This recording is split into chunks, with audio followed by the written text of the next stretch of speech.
These tales was that of a lonely cowboy named Daniel, who had wandered through life with nothing but his horse, his saddle, and the ache of solitude. Daniel had no family of his own, but deep down, he dreamed of belonging to something bigger, of finding warmth, laughter, and the kind of love only a family could bring. One day, while passing through a quiet frontier town, Daniel stumbled upon a heartbreaking sight. A widow with 7 children was being mistreated by her in-laws, who looked down on her and her kids. They said the children were a burden, too many mouths to feed, and treated them as if they had no place in the world. The mother, Margaret, tried her best to shield her little ones from cruelty, but each day was a struggle. Daniel, with his gentle heart, couldn't ignore what he saw. Something inside him longed to step in, not out of pity, but out of a yearning he had carried for years. He began to help the family in quiet ways. At first, he fixed their fences and brought food when no one else cared to. Then, he spent evenings teaching the older boys how to ride, while the younger children clung to him with the kind of trust only the innocent could give. Margaret watched silently, torn between gratitude and caution, but she saw how her children's eyes lit up around him. For the first time in a long while, they laughed without fear. The in-laws, however, weren't pleased. They accused Daniel of interfering, of stirring trouble where he didn't belong. But Daniel, calm and steadfast, never raised his voice.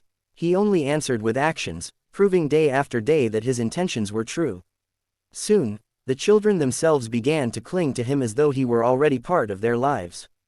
The youngest called him Pa by mistake, and though Margaret corrected her, the word struck Daniel deep in the heart. Then came the day no one expected. Tired of Daniel's constant presence and realizing the children would not stop loving him, the in-laws made an unusual demand. Instead of pushing him away, they approached him with a startling request. If you truly want to be part of their lives, they said, then marry their mother. The words hung heavy in the air. For Daniel, it was the very dream he had carried all his life, but one he never thought possible.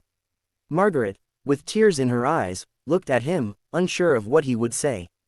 The children, sensing the moment, huddled close as if waiting for the world to change. Daniel tipped his hat, his voice steady but filled with emotion. He didn't hesitate, because deep down, he already knew. He wasn't just helping a family in need, he had found his family. Looking into Margaret's weary but hopeful eyes, he answered with the only words that mattered, yes. I'll marry you. The wedding was simple, held beneath the wide western sky, but to Daniel, it was more glorious than any riches. No longer was he a lonely cowboy wandering the frontier. He was a husband, a father, and the head of a family that filled every empty corner of his heart. What began as an act of kindness ended as the greatest gift life could give, a home, a family, and a love that would endure long after the trails had turned to dust.